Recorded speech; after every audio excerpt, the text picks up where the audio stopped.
Hi everyone. So now we're going to deal with words in context type of questions. Now, a few things that you have to know about this type. It's not necessary for you to know the meanings of every word that you see, right? They are not checking on your vocabulary understanding.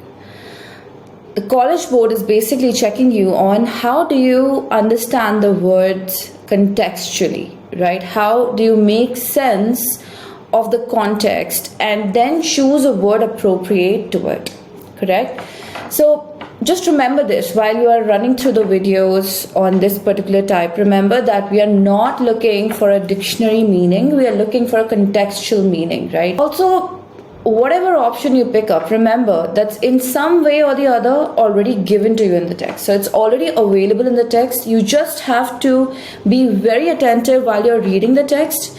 You have to identify the keywords, the key indicators, what is it really trying to hint towards, right? So understand whichever word you pick up, right, is in some way or the other probably in a way of a synonym or something that's contradictory to it, which is already given in the text. You have to remember that it's been given to you in the text itself somewhere. So keep your eyes open.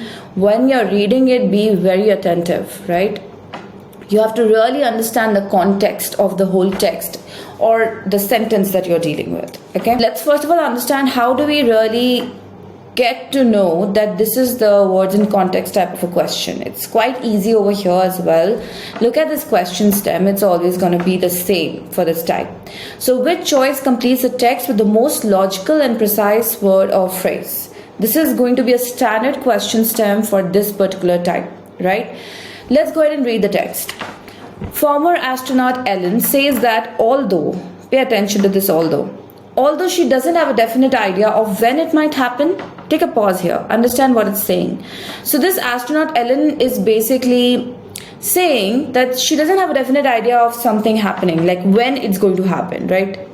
And remember, this is a contradictory word, although, right? So it's going to contradict this particular part of the sentence. It's going to contradict with whatever comes after it, right? So this is your key indicator over here. This should help you in understanding which word will make sense in that blank. All right. So she doesn't have a definite idea. She's not very sure as to when a particular event might happen. Let's read ahead. She blank that humans will someday need to be able to live in other environments than those found on Earth. Okay, so we are talking about humans living in other environments other than those found on Earth. She doesn't know when it's going to happen, but something like this is going to take place maybe in the future, right? Now, what can she be thinking about this whole situation? So she's not sure about when it's happening. So she's unsure about this whole event.